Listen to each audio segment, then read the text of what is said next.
Kakinada MP Pithapuram నియోజకవర్గ YCP Congress MLA అభ్యర్థి వంగ గీతా విశ్వనాథన్ అస్వస్థకు గురయ్యారు.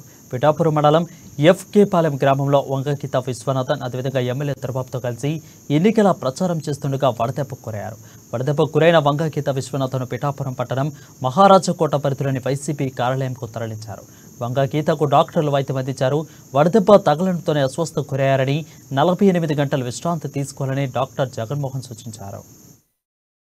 టెంపరేచర్ ఎక్కువగా ఉండడం, తర్వాత వడదెబ్బ కారణంగా డిహైడ్రేషన్ వచ్చి ఎలక్ట్రోలైట్స్ అవి కొంచెం తగ్గడం, బీపీ, షుగర్ మరియు ఆవిడ కండిషన్ కొంచెం ఫ్లక్చువేట్ అవడం వల్ల ఇమీడియట్ గా ఐవి ఫ్లూయిడ్స్, ఇంజెక్షన్స్, యాంటీబయాటిక్స్ ఆమె కొంచెం కండిషన్ స్టేబుల్ చేయడం జరిగింది. ప్రస్తుతం అయితే స్టేబుల్ గానే ఉన్నారు. అయితే 48 అవర్స్ ఈ వడదెబ్బ కారణంగా మళ్ళీ ఎండలో తిరగొద్దు, 48 అవర్స్ కంప్లీట్ బెడ్ రెస్ట్ లో ఉండమని అడ్వైజ్ చేయడం జరిగింది. ఫర్దర్ అడ్వైజ్ 48 అవర్స్ తర్వాత మళ్ళీ చెప్తామని ఇలా వంగ గీత మేడం గారికి సడన్ గా ఆరోగ్యం బాగోలేదని ఫోన్ చేసి చూడమని చెప్పగా నేను మేడం గారి దగ్గరికి వచ్చాను.